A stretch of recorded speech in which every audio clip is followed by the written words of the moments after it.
Thanks for watching the Council in Brief. I'm Susan Kennedy. We're here with all the news of the Montgomery County Council for the second week in June. We start this time with the latest in a series of briefings addressing some of the most significant issues confronting this county and its future. The Shaping Our Future Adapting to Change series this week focused on transportation needs and priorities. I think we have the vision. I think we are beginning to commit to if you will, a transit-first priority. We need to get people out of their cars to improve our quality of life, to relieve the congestion, to improve our environmental footprint, and to create economic development opportunities for our county that is so critical to provide the services we want to provide. In other news, a public hearing on a measure that would require utility companies to submit a vegetation management plan to the county. Some county residents say trees in their neighborhoods have been aggressively trimmed by the utility companies.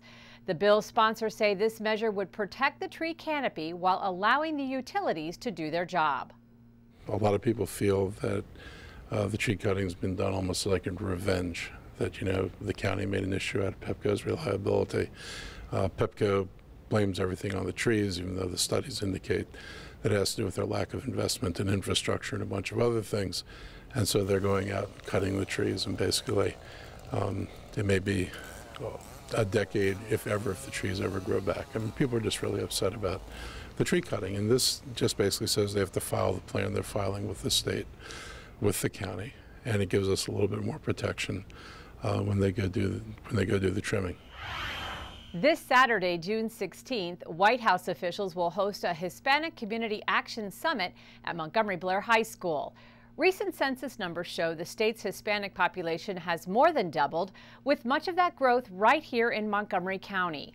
Council Vice President Nancy Navarro proposed the summit to give high-ranking government officials the opportunity to learn more about the issues facing the Hispanic community today.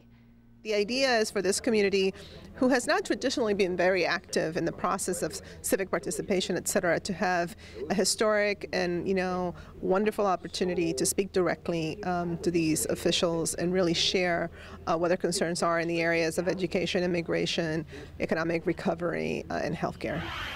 The city of Gaithersburg is looking to annex close to 28 acres of land near Route 355 and Shady Grove Road, and that has officials in the city of Rockville concerned.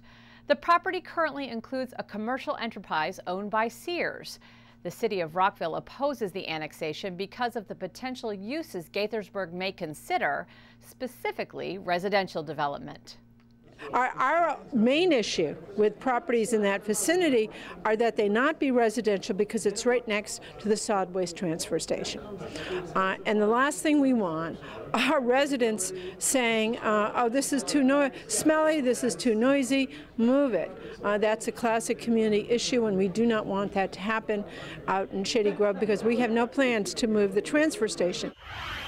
The council held another of its informal lunch meetings with the county planning board. This latest session is the first since Rose Krasnow took over as interim planning director following the resignation of Rollin Stanley. The biggest planning or land use issue that will probably be before us has to do with accessory apartments. Should we make it a little easier for people to have accessory apartments in their homes?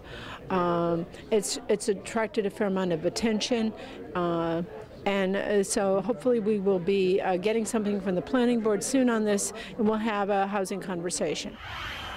Well, that does it for this edition of the Council in Brief. For County Cable Montgomery, I'm Susan Kennedy. Thanks for watching.